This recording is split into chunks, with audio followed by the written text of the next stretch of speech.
നമസ്കാരം. എന്ത് സംഭവിച്ചാലും ആരൊക്കെ കൂടെ ഇല്ല എങ്കിലും ഒപ്പം അമ്മയുണ്ടാകുമെന്നുള്ള ഉറപ്പാണ് പല വ്യക്തികൾക്കും ഉണ്ടാകുന്നത്.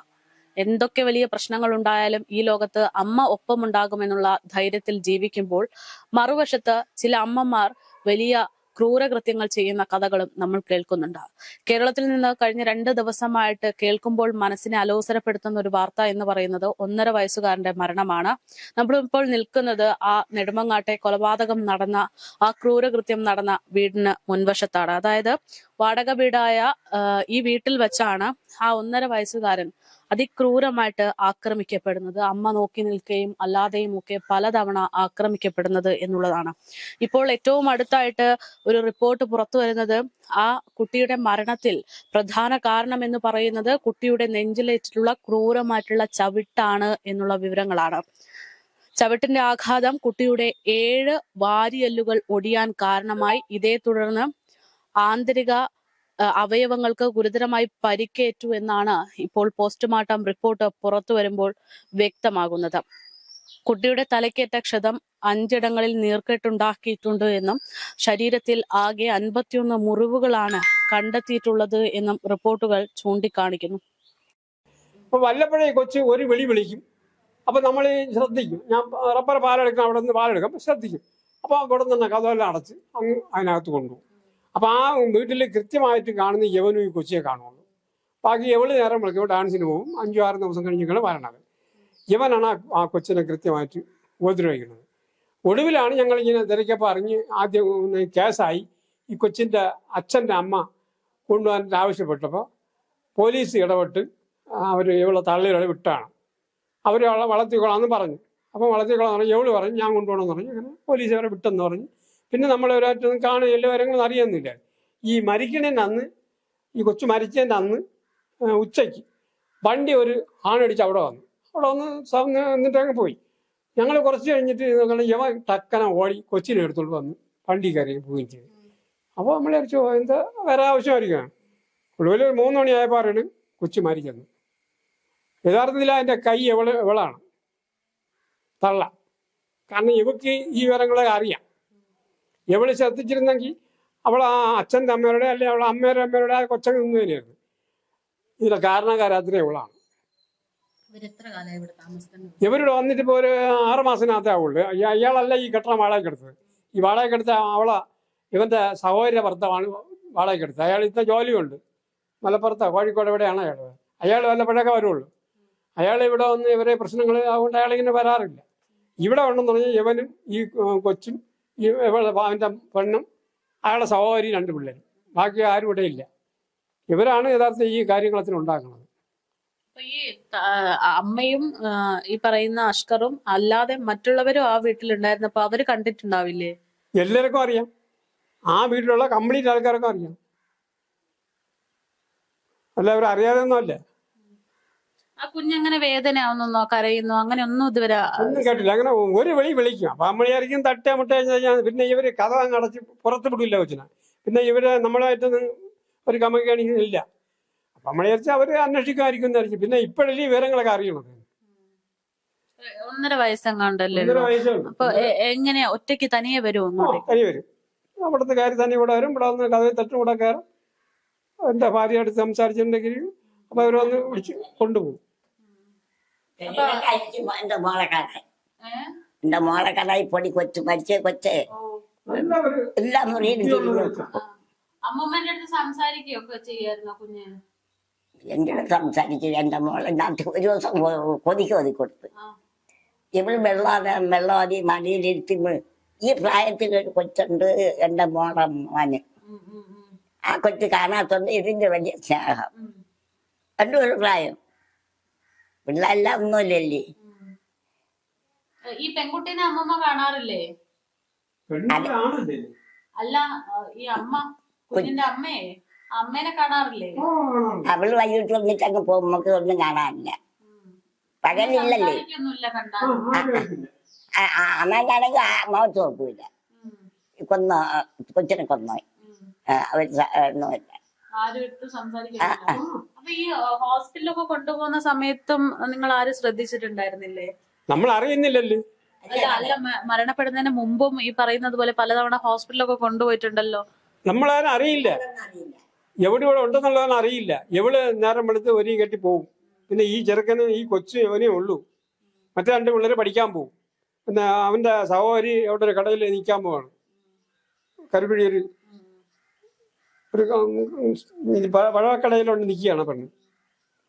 ഇവിടെ കൃത്യമായിട്ട് അവനും ആ കൊച്ചേ ഉള്ളൂ. 24 മണിക്കൂർ അവർ രണ്ടിനേ ഉള്ളൂ. ജോലിയൊന്നുമില്ലേ ആക്ക് ആ പയ്യന്? യവന് ജോലി എന്താന്ന് അവള് തമിഴ്നാട്ടിലും അവിടെ എവിടെയും പോയി ഡാൻസ് ഒക്കെ കളിച്ച് വരുമ്പോഴൊക്കെ പണച്ചാക്കാറ്റ് വരണം. തിന്നോണ്ടിരുന്നാ പോരെ അവന് വേറെ ജോലി എന്തോന്ന്? എത്ര കാലമായി വിവാഹം കഴിഞ്ഞിട്ട്? അങ്ങനെ എന്തെങ്കിലും അറിയാമോ? അത് നമുക്കറിഞ്ഞൂടാ. ഒന്നും അറിയത്തില്ല, ജസ്റ്റ് നമ്മളൊരു അയൽവാസി ആയിരുന്നു എന്ന് മാത്രം. ഇവൻ ഇവിടെ ഈ അടുത്ത കാലത്താണ് ഇവിടെ ഉണ്ടെന്ന് തന്നെ നമ്മൾ അറിയുന്നത്. ഈ കെട്ട വാടകയ്ക്കെടുത്ത് അവനല്ല, ഇവന്റെ സഹോദര ഭർത്താവാണ് വാടകയ്ക്കെടുത്തിരുന്നത്. അപ്പൊ ഈ വാർത്ത ഇങ്ങനെ കേൾക്കുമ്പോഴേ നമുക്ക് വിശ്വസിക്കാൻ പറ്റാത്ത ഒരു കാര്യമാണല്ലോ. ഈ നാട്ടുകാരൊക്കെ ഒരുപാട് പേര് ആക്രമിച്ചു എന്നൊക്കെ പറയുന്നു. അപ്പൊ അത് എങ്ങനെയാണ് അപ്പൂപ്പൻ നോക്കി കാണുന്നത്? ആക്രമിച്ചെന്ന് പറഞ്ഞ ഇവന്റെ ഈ സ്വഭാവം കണ്ട് ആരാക്രമിക്കാത്ത അന്നൂടെ കാണുന്ന ഒരു ജനസമുദ്രമായിരുന്നു. ഈ കൊച്ചിനെ കൊന്നു പറയുമ്പോ 91 മുറിവുണ്ടെന്ന് കൊച്ചിന്റെ ദേഹത്ത് 91 മുറിവ് TV-യിലൊക്കെ കാണിച്ചില്ലേ? 6 വാരിയല്ലോ ഒടിക്ക്. ഇതൊക്കെ ജനമല്ല അന്തമാണ്. ഇതിൽ ഇവിടെ ഭയങ്കര ജനമുള്ള ഏരിയയാണ്. ഒടുവിൽ പോലീസിനൊന്നും പിടിച്ചാൽ നിൽക്കില്ല ഇവിടെ. പോലീസൊക്കെ തന്നെ ഇവിടെ അങ്ങ് മറിഞ്ഞു വീഴുന്നു. പിന്നെ അവസാനം അവരെങ്ങനെ കഷ്ടപ്പെട്ടാണ് ഇവിടെ താഴെ കൊണ്ടുപോയിട്ട് താഴെ നീ കൊണ്ടുവരാൻ പറ്റില്ല. ഈ വഴി ഇടം കുറവാണ്. അവനെ കൊന്നളഞ്ഞ ആളുകൾ. കാരണം ഞങ്ങളെ ഈ നാട്ടിൽ ഇങ്ങനത്തെ ഒരു സംഭവം നടന്ന് കേട്ടിട്ടില്ല. ഇവിടെ ഒരു മോഷണം പോലും നടക്കുന്ന സ്ഥലമല്ല ഇവിടെ.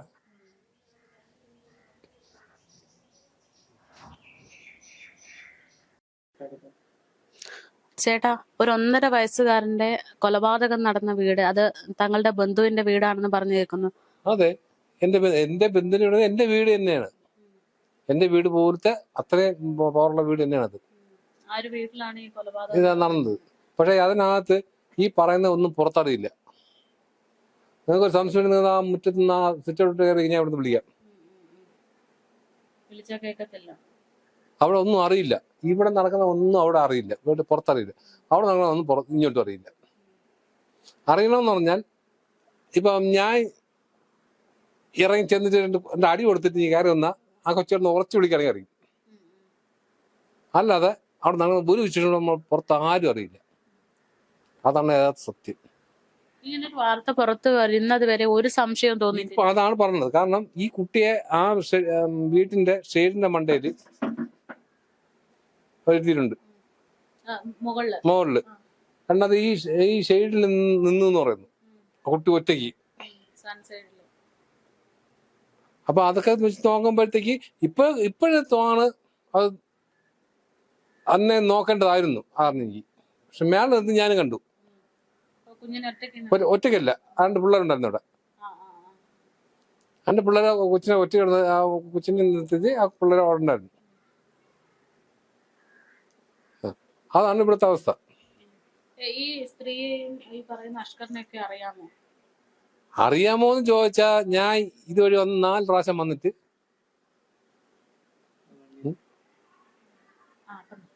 എന്ത് ഇത് ഇവിടുന്ന് ഇങ്ങോട്ട് വരുമ്പോഴത്തേക്ക് ഞാൻ അവനെ 2 ദിവസം ഇവിടെ വെച്ച് കണ്ടിട്ടുണ്ട്. ഈ റോഡിന്റെ ഈ ഇറങ്ങുന്ന വഴിയിൽ വെച്ച് കണ്ടിട്ടുണ്ട്. കാരണം അവിടെ പണിയില്ലേ ഇല്ല, അവന്റെ മകളുടെ എത്ര തന്നെ. അത് അങ്ങനെ പണി അവൻ പോകുന്ന വണ്ടിയിലാണ് പോകുന്നതെന്നാണ് പറയുന്നത്. അങ്ങനെ 3-4 ദിവസം ആയപ്പോഴത്തേക്ക് പിന്നെ ഞാൻ മൈൻഡ് ചെയ്യില്ല. കാരണം നമ്മളിപ്പോൾ അങ്ങോട്ട് ചോദിക്കുന്നതിന് തിരിച്ച് ഇങ്ങോട്ട് എന്തെങ്കിലും മറുപടി വന്നാലേ നമ്മൾ ചോദിച്ചിട്ട് കാര്യമുള്ളൂ. അപ്പൊ ഇത് ഞാൻ എത്ര ചോദിച്ചിട്ട് ഒന്നും മിണ്ടുന്നില്ല. അപ്പൊ മനസ്സിലായി. പിന്നെ ഞാൻ എന്താ വെച്ചാൽ അങ്ങനെ നടക്കുന്ന ഒരാളാണ് പിന്നെ നമ്മൾ അന്വേഷിക്കേണ്ട കാര്യമില്ല.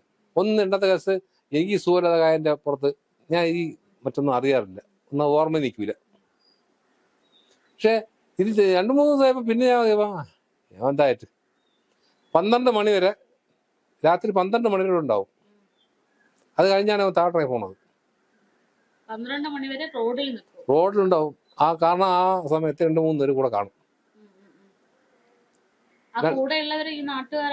അത് ഒരു പയ്യൻ ഇവിടെ കണ്ടിട്ടുണ്ട്. മറ്റവൻ ഇവിടെ ഉള്ളതല്ല. എവിടുന്ന് വന്നതാണ്? ആ എവിടെ നിന്ന് വെച്ചാൽ അവനെ അറിയാം, അത്രേ ഉള്ളൂ. അല്ലാതെ വേറെ ഒരു ഇതുമില്ല. പക്ഷേ ഇവൻ ഈ കൊന്നതെന്ന് പറഞ്ഞാൽ ഈ ഒരു മാസത്തിനകത്ത് കണ്ടുള്ള ഏർപ്പാടാണ്. ആ കുഞ്ഞിനെ കാണാറുണ്ടായിരുന്നു? കുഞ്ഞിന് 2-3 പ്രാവശ്യം 2 പ്രാവശ്യം ഞാൻ ഇവിടെ ഇറങ്ങിയപ്പോഴത്തേക്ക് വിളിച്ചിട്ടുണ്ടായിരുന്നു. ഓയ് ഓയ് ഓയ് എന്നും പറഞ്ഞ് വിളിക്കും. അതായത് സംസാരിച്ച് അതല്ല, അത്രേ ഉള്ള, സംസാരിക്കാനുള്ള ഒന്നും ആയിട്ടില്ല. വേദനിക്കുന്നത് പറയാൻ ഒരു ആ കുട്ടി ആദ്യം ചിലപ്പോ എന്നെ വിളിച്ച് ദൈവം സഹായിച്ച് ഇതിനെ വല്ലതും കാണാനോ കേൾക്കാനാണോ എനിക്കിപ്പോ അതിയായ സങ്കടമുണ്ട്. കാരണം ഞാൻ എന്ന് ഞാൻ ചിന്തിച്ചാകും. അപ്പോഴത്തേക്ക് അവിടെ പെട്ടെന്ന് കുട്ടിനെ പോകും. അത്ര തന്നെ സംഭവം. അങ്ങനെ. പക്ഷെ ഇതിന്റെ കയ്യൊക്കെ ഒടിഞ്ഞെന്ന് പറഞ്ഞാൽ ഞാൻ കണ്ടില്ല, എനിക്ക് കാണാൻ പറ്റിയില്ല. ഈ സൈക്കിള് കൊണ്ട് കുഞ്ഞ് കളിക്കുന്നത് എപ്പോഴെങ്കിലും കണ്ടിട്ടുണ്ടോ? ഞാൻ കണ്ടിട്ടില്ല അത്. കാരണം ഇവിടെ നിന്ന് നോക്കുമ്പോഴത്തേക്ക് ആ കുട്ടിയെ കണ്ടാലേ നമുക്ക് കണ്ടെന്ന് പറയാക്കുള്ളൂ. ഇപ്പൊ ഒരു ദിവസം അവിടെ നിന്ന് കുറച്ച് നേരം നിന്ന് കളിക്കുന്നുണ്ട് മുറ്റത്ത് നിന്ന്. അവിടുത്തെ സ്ത്രീകൾ എങ്ങനെയാണ്? പറഞ്ഞ സ്ത്രീകൾ ആൾക്കാരുടെ അടുത്ത് സംസാരിക്കുന്ന കൂട്ടത്തിലായിരുന്നു? സ്ത്രീകളും എല്ലാം. ഇപ്പൊ അവന്റെ അമ്മയും അവന്റെ പെങ്ങളും അവന്റെ രണ്ടാം സാക്ഷി അല്ല, രണ്ടാമത്തെ പ്രതി എന്ന് പറഞ്ഞോളെ 1-ാം പ്രതി ആക്കണം. 2-ാം പ്രതി എന്ന് പറഞ്ഞോളെ 1-ാം പ്രതി ആക്കണം എന്നാണ് എന്റെ ആഗ്രഹം.